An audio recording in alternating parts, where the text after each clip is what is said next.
this next exercise is going to start with a lunge, and it's going to progress slowly into the shapes we want to achieve in the split. So remember, in the lunge, the three most important things to remember is, for the purposes of this exercise, parallel feet, both of them, which means the toes are always going to be pointing in the frontal direction of wherever my body's facing.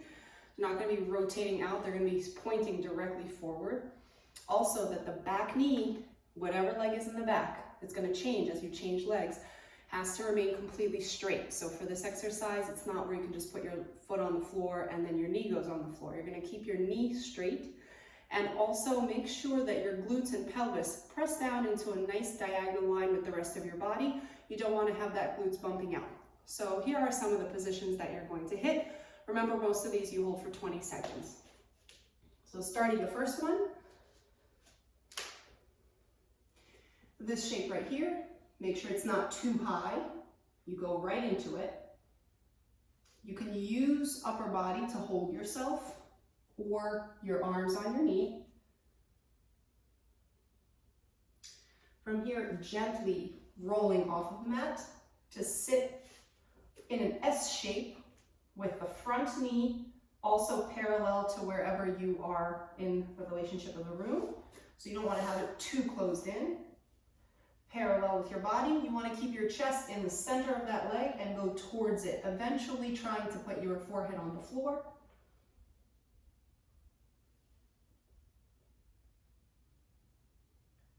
After this, we're going to take the leg out in the front. It's flexed, and I'm going to reach with the opposing arm to grab hold of it.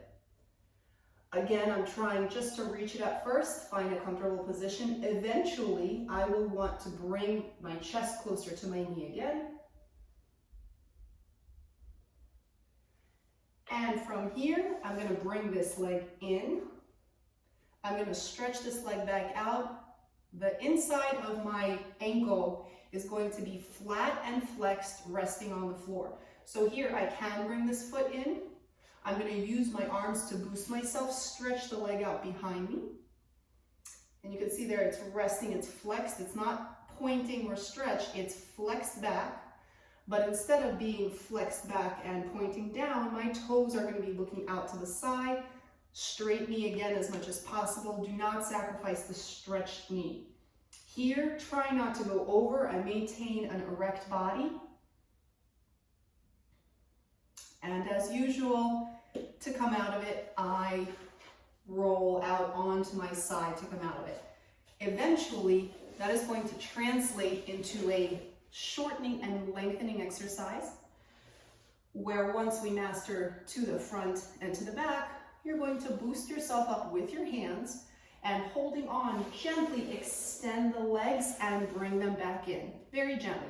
Extend the legs and bring them back in. And your body again is going to be erect, and you see why it's important to master this as well as this on its own before using both of them to get into that split and sitting comfortably.